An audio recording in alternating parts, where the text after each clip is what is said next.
फांसीदेवा में भारत बांग्लादेश सीमा के बंदरगंज इलाके में गश्त के दौरान आकाशीय बिजली गिरने से एक बीएसएफ जवान की मौत हो गई।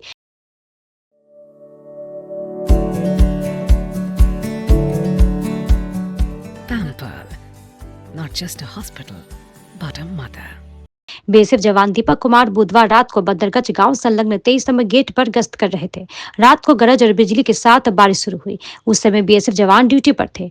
बीएसएफ सूत्रों के अनुसार गेट के सामने आकाशीय बिजली गिरने से जवान जमीन पर गिर गए। घटना की खबर मिलते ही अन्य बीएसएफ जवान मौके पर पहुंचे। जवान को बरामद कर फांसीदेवा ग्रामीण अस्पताल ले जाया गया, जहाँ चिकित्सकों ने उन्हें मृत घोषित कर दिया।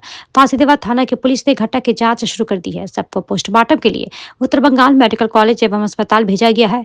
मृतक जवान बिहार का निवासी बताया जा रहा है।